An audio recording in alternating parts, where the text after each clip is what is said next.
Thank you everybody for joining us on today's one-on-one expert with Mr. Amílcar Sanatan.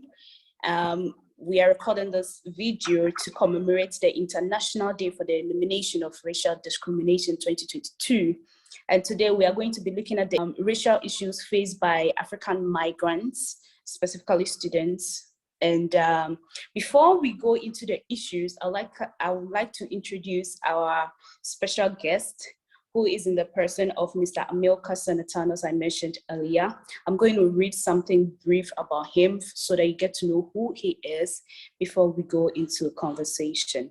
So Mr. Amílcar Sanatan is an artist, he's an academic and an activist also from Trinidad and Tobago.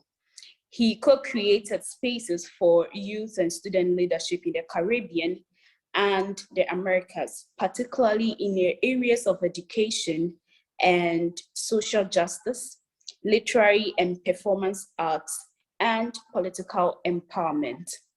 He is an advocate for democratic, rights-based, and community-driven approaches to national, regional, and global development. He is very committed to transforming ideas into action and has coordinated socio-economic projects in high need and socially excluded communities. He has also served in various institutional and movement-based leadership positions. He is currently studying his PhD in cultural studies in Trinidad and Tobago. You are very much welcome to join us, sir. Thank you very much, Hilda. It's a pleasure to be here. Okay, it's a pleasure to meet you too. So Amílcar, I want us to get a different perspective from what social discrimination is. So from your perspective, what drives people to discriminate? Is it an inborn or is it something that is learned? Yes, thank you very much, Hilda, for the opportunity to be here. And the question, if we are asked, are persons born with racist prejudice and or it is socialized? While it's something that we must give attention to, it may provide too much of a very simple answer. And I would argue, and many persons would argue, that we are socialized into a racist environment.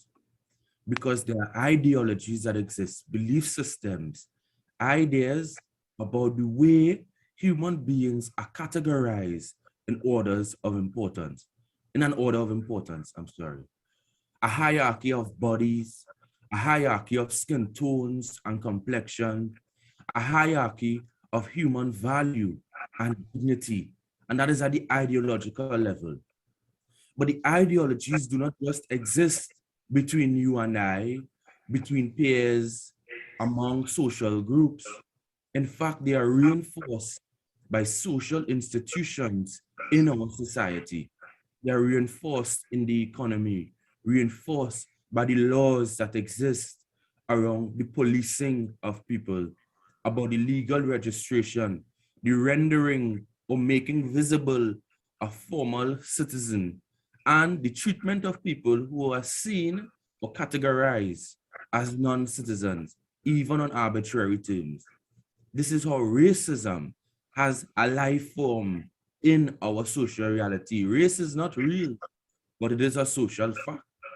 And we have been for a long time, especially people of a darker hue or coming with our social relationship to the history of Africa, they are going to experience the butt of racism and violence in the world.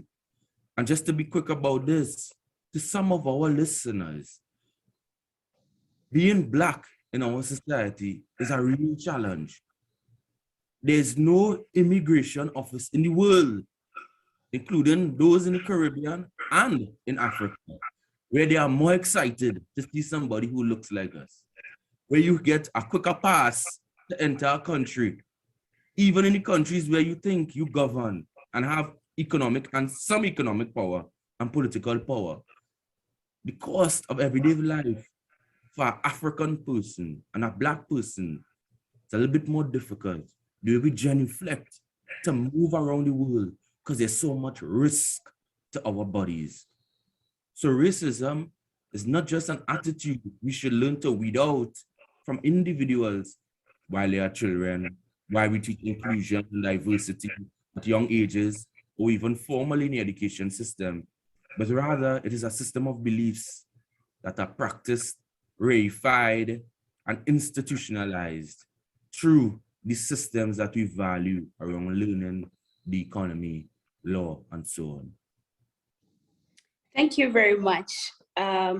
So we've noted with concern that racial discrimination breeds mistrust among students.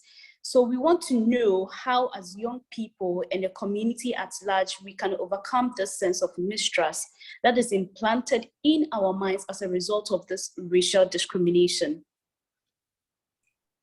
Well, I think that there are many responses that brings about unity, which is important, but also solidarity.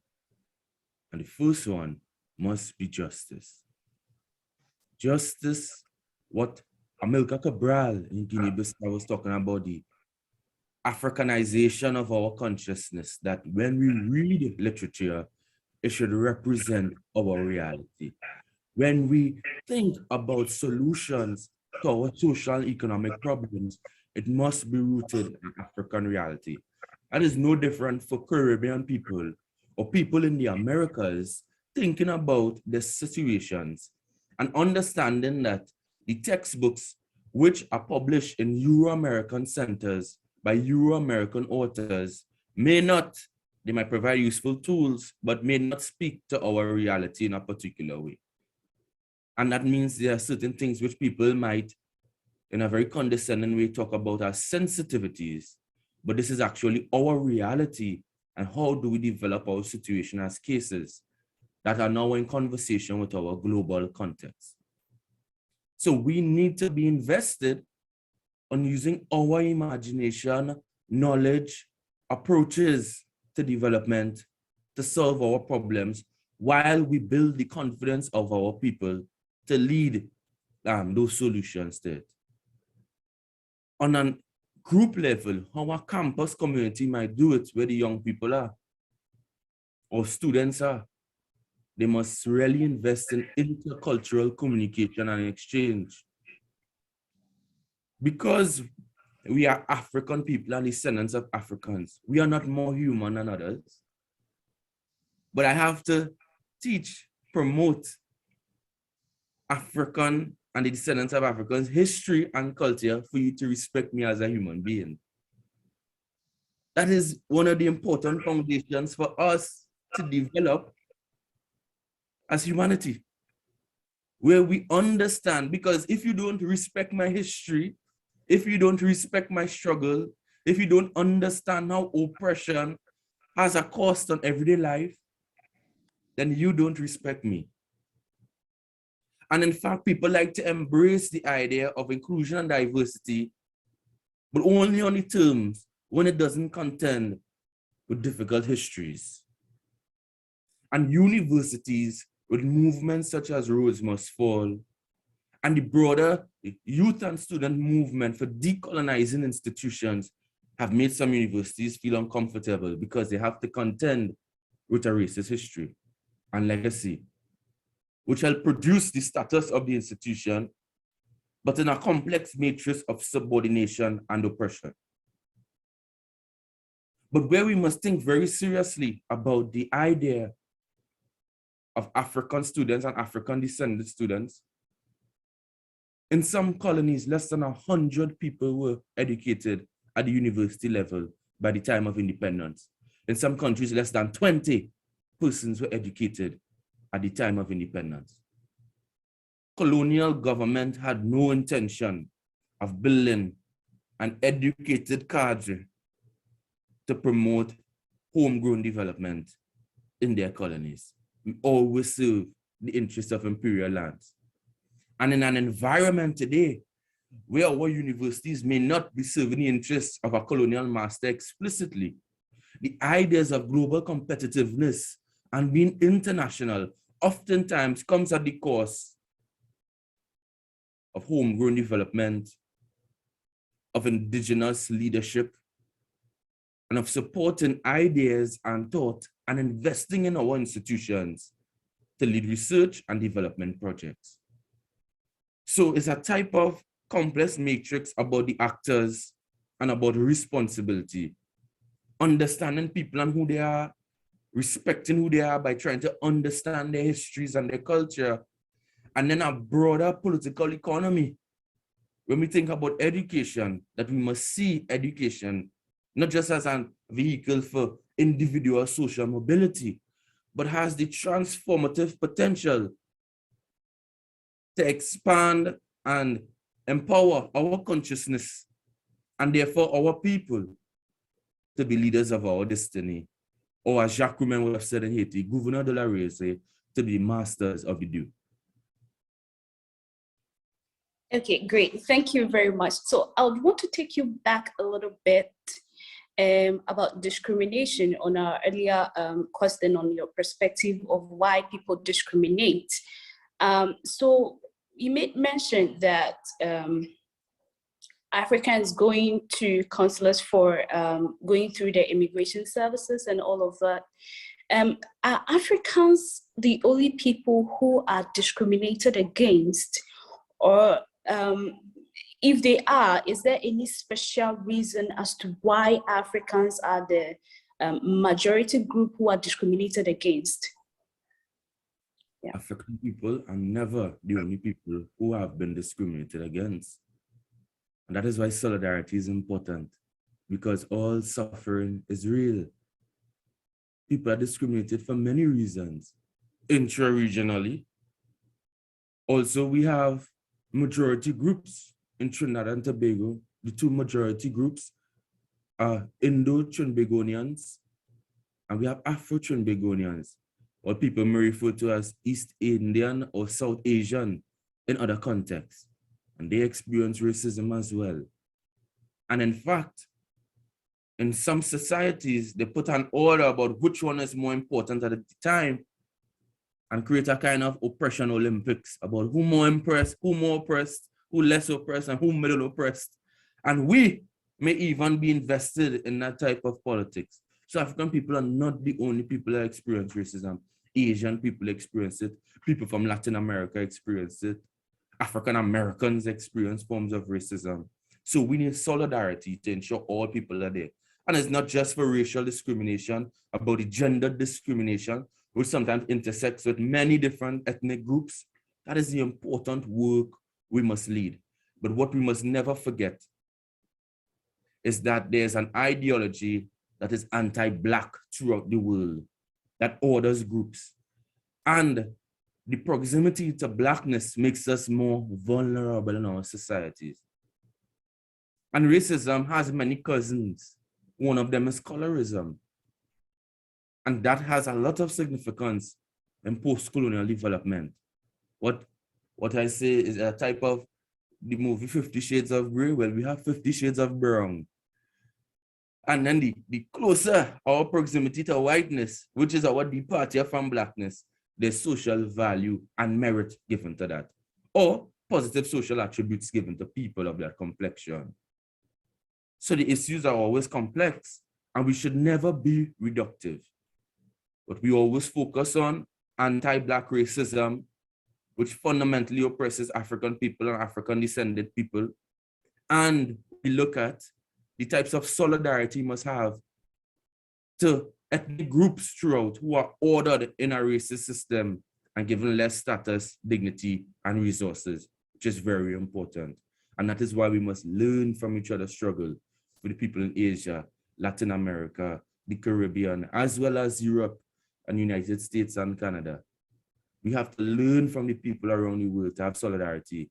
And if I may add, Hilda, that was very important for the non-aligned movement in the 20th century, where countries in Asia, Africa, Latin America, and the Caribbean were saying that the divisions of East and West, meaning the idea of capitalism or a certain type of communist leadership, is not necessarily where our geopolitical relations lie, but as in countries that were formerly colonized, countries that has a certain type of relationship to the global superpowers, we have a non-aligned movement, but it was also a cross-racial solidarity. And we must understand the importance of working across racial lines to ensure that we have the dignity for all people. I'm not just fighting for my group, I'm fighting for my group to be a member of humanity. And people who call themselves human need to understand that in order to be a member themselves. Great. That's great. So moving to our educational institutions, we know that they have a responsibility to help deal with discrimination in our societies.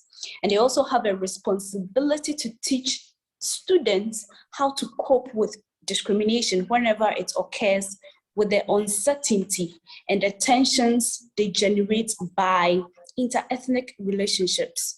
Do you believe these institutions give adequate attention and importance to the subject and provide the mechanisms to help the students deal with the racial discriminations as and when they are faced? Well, I think it would be a very scary day when we teach students to cope with racism. That is a very scary day. If the institutional message is to understand racism as a fact of social life and we teach you to cope, institutions do a better job on addressing racism for all students when we decolonize the curriculum. And decolonizing the curriculum is not just add African, Asian, and Caribbean or non-white authors and still to the curriculum, but you ensure that faculty who are not white have an equal chance at tenure inside of the university, have a chance to become publishers in the prestigious academic journals, as well as the ones they have created through their networks. That is decolonizing the curriculum. Decolonizing the institution means that we have more democratic structures, that we understand the importance of first-generation students and how going to higher education institutions is also part of social mobility. And there are certain psychosocial needs that the students need to be attended to from an institutional level.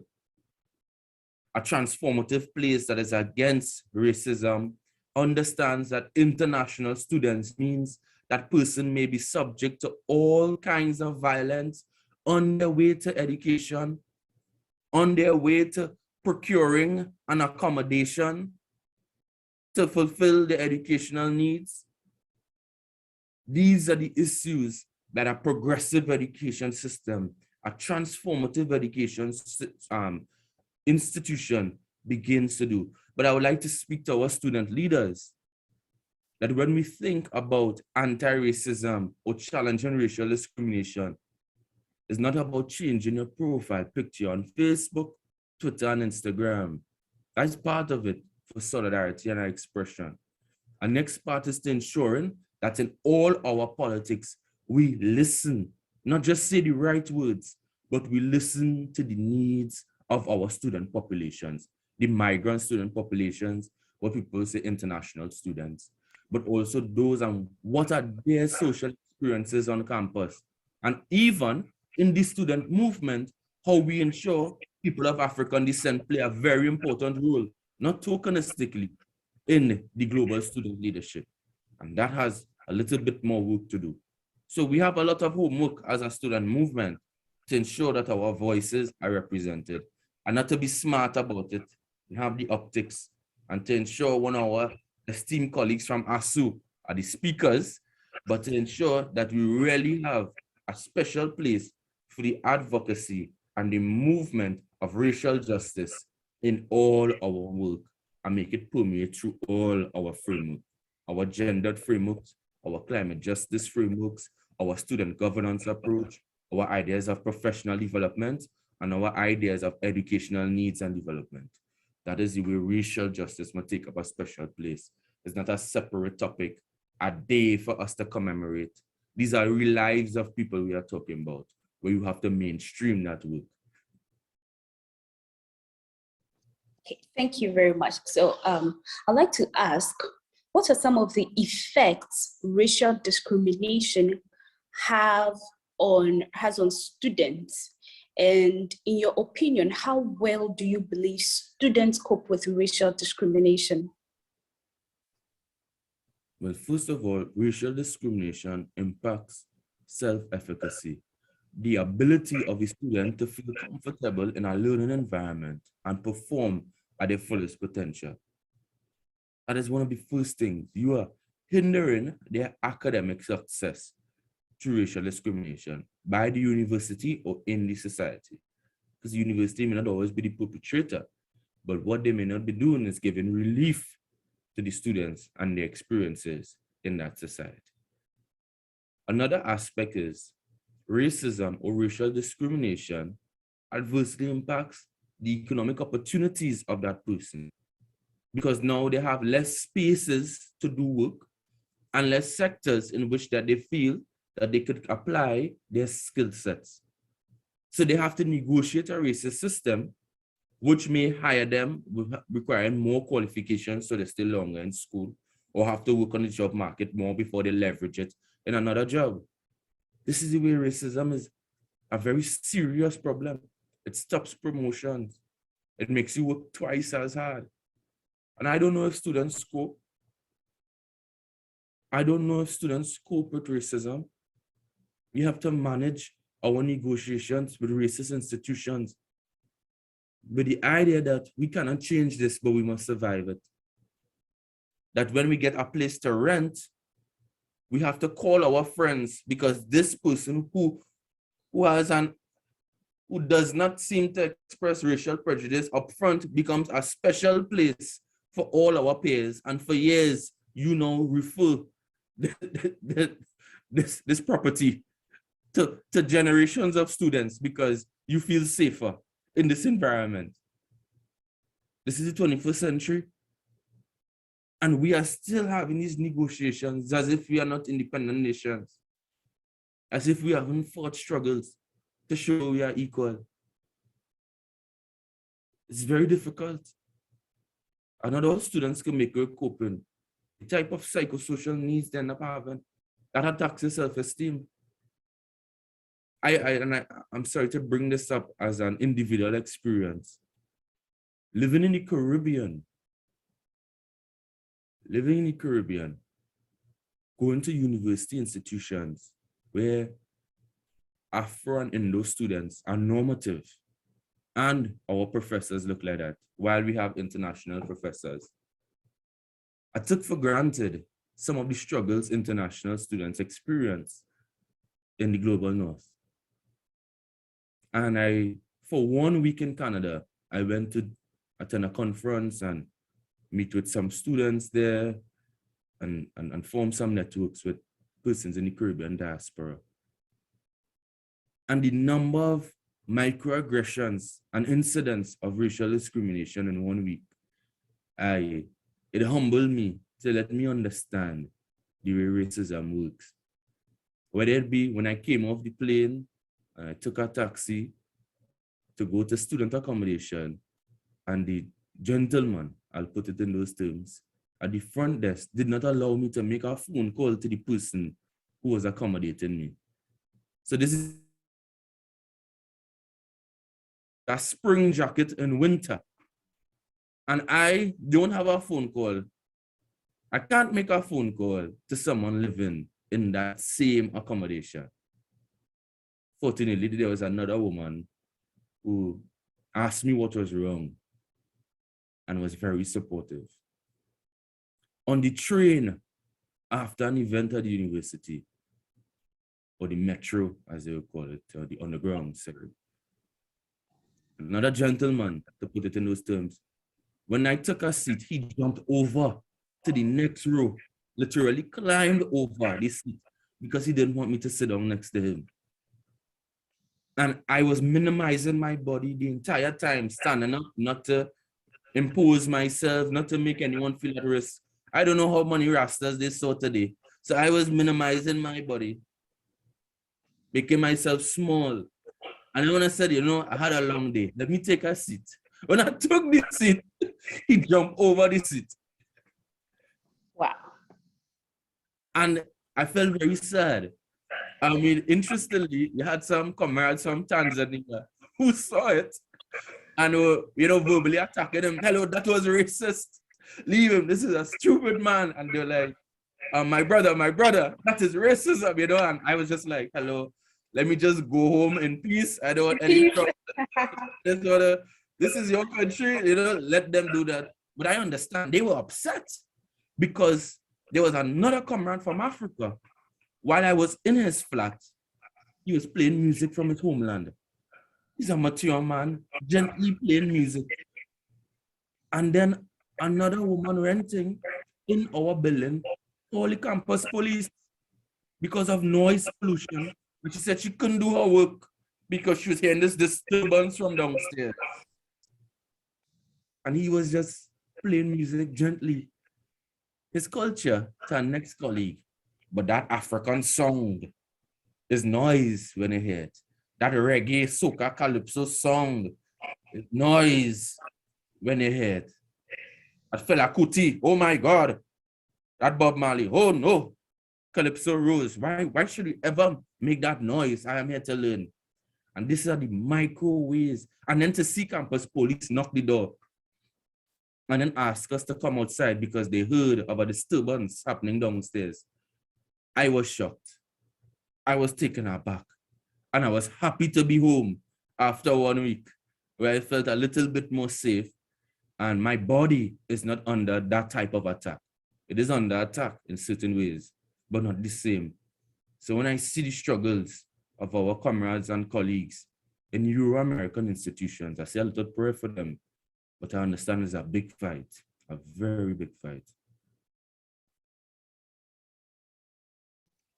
Yeah, that's a very big fight indeed. So your statement, if we cannot change the status, then we have to manage it, leads me to the next question, which is, do you ever believe we'll get to the point of racial reconciliation? Will we ever get to that point? Racial reconciliation for whom? For whom? I am not a threat in my mind.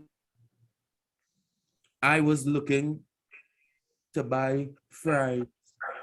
You thought I was going to jump over the wall and break into your street.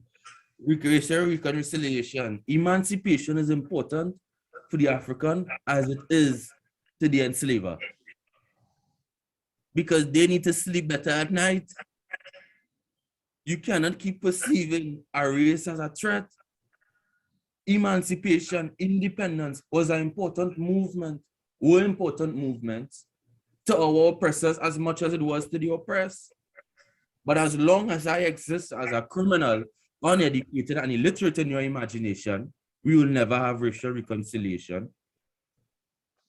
We would never have that.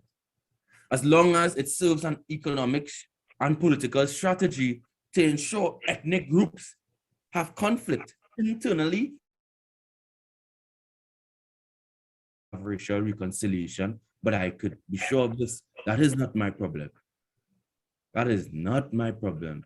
I would love to fly to a country and enter immigration to meet my aunt in England. I am not trying to live here. I'm not trying to take up a job in your country. And when you ask me what is in my suitcase and I said books, why do you carry me to lying on the right when everybody was leaving on the lying on the left? I want to look around on the lying on the right. It's Muslims, Africans, Jamaicans, and me. And when I told you I have books, you open every book to remind yourself that it's just books I have. I'm not trying to simplify border security. I'm trying to say racial reconciliation for whom?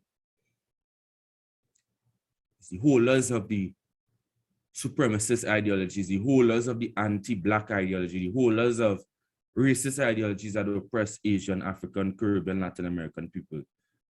Those people, I hope that they get some racial reconciliation, and the institutions that they think are neutral or the history is okay, that they reconcile that. I hope they do.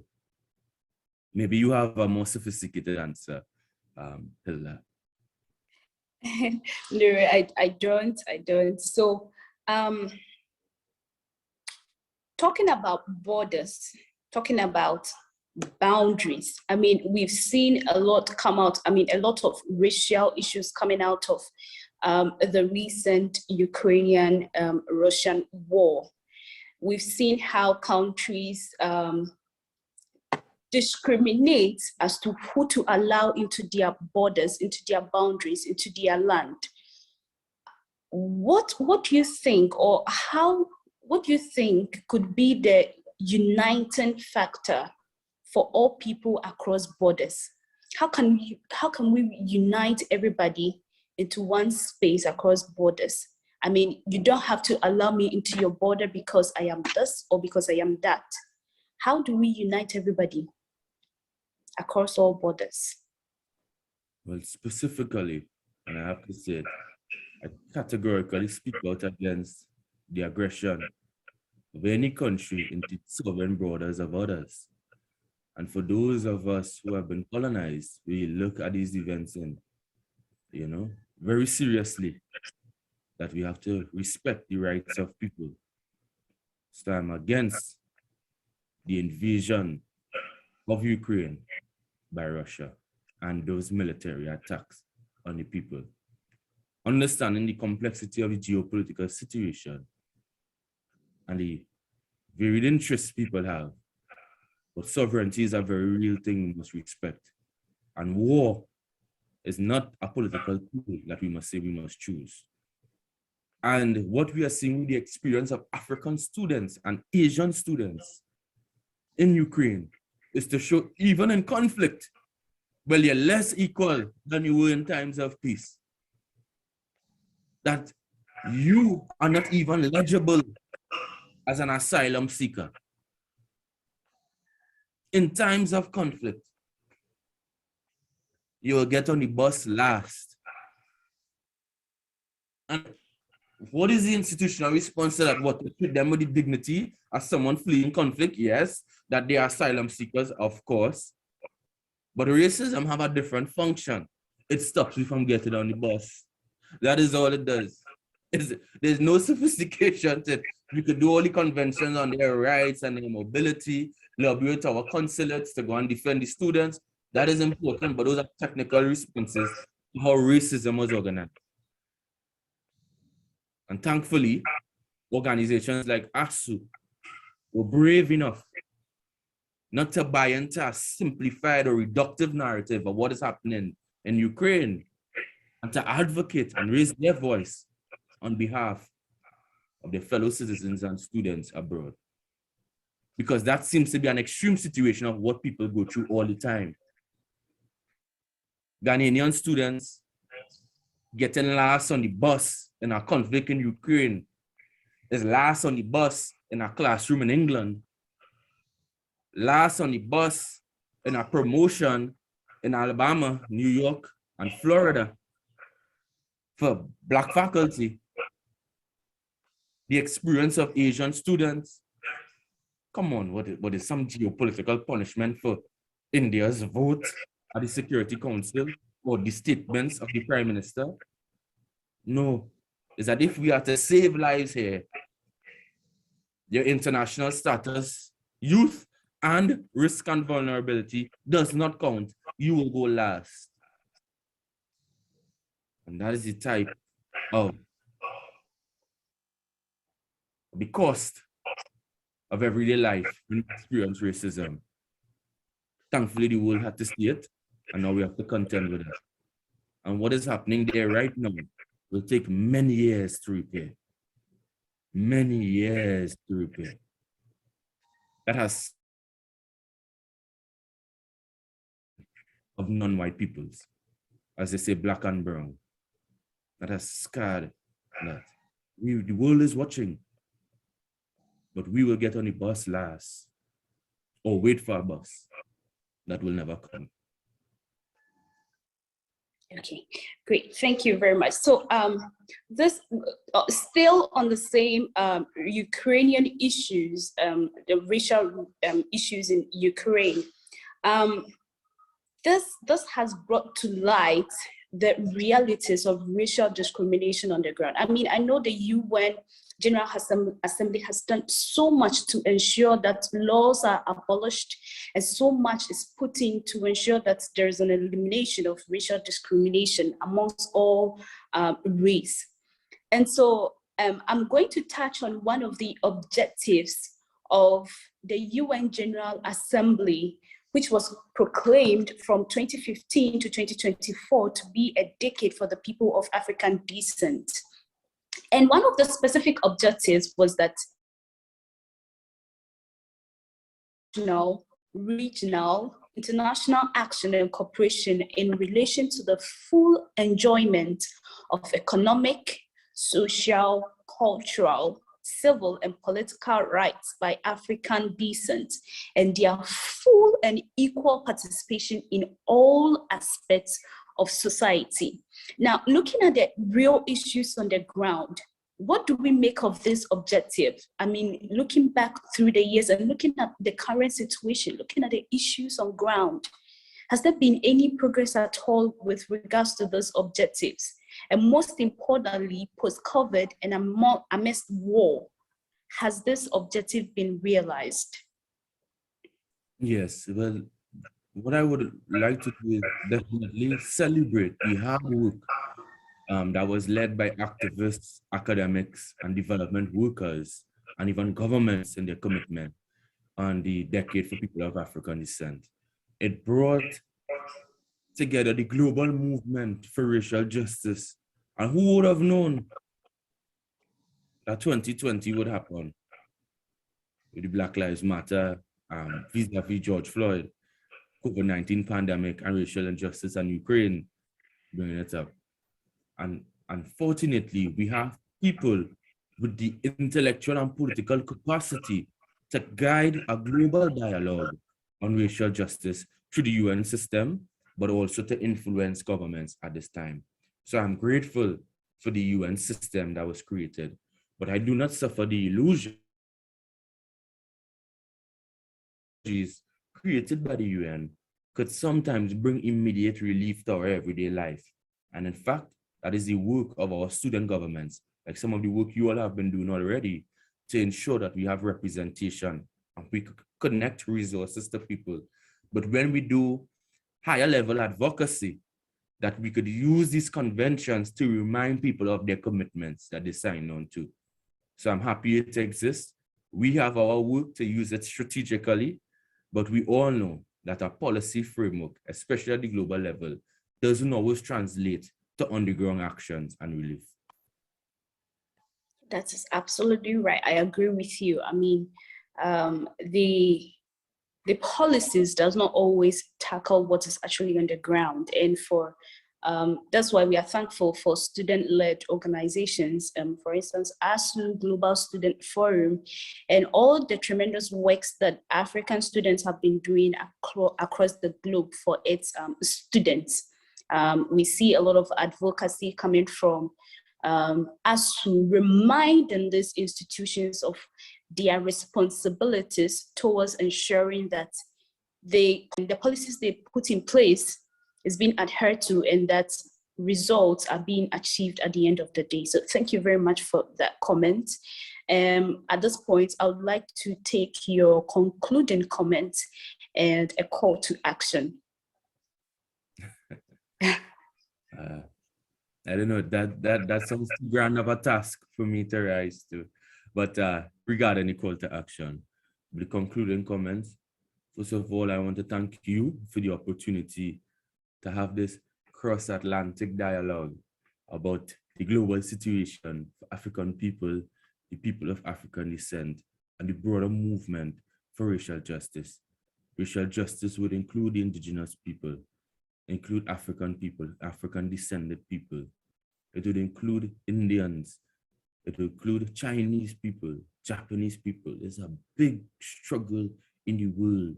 And racial justice is not to be a member. When we challenge discrimination, it's not to be a member of a racist order. We are not changing our position in the system. What we are trying to change is the logic of the system. So when we promote a transformational politics challenging discrimination, ensuring that all groups are empowered and are members of humanity, that we really need to see this as the priority of our time. And that could only be done through solidarity. And the work of ASU as a student government is part of that work in solidarity. And solidarity requires listening. It requires intercultural communication exchange, which means understanding the culture, the history, philosophies, approach to life. And as young leaders, student leaders, we must be at the forefront of that struggle, but also at the forefront of that ethic and discipline of learning from each other and practicing solidarity at all levels. Indeed, we need to learn from each other and practice solidarity across all borders. Thank you very much, Mr. Sanatan, for joining us today. I believe it's been a very insightful conversation, and I'm hoping that our constituents will learn something out of this conversation, because trying to be one people, we are trying to portray as if we love each other. There's still so much gap that needs to be filled. And so thank you very much for this conversation, and hopefully we'll continue some other time. Thank you so much for your time.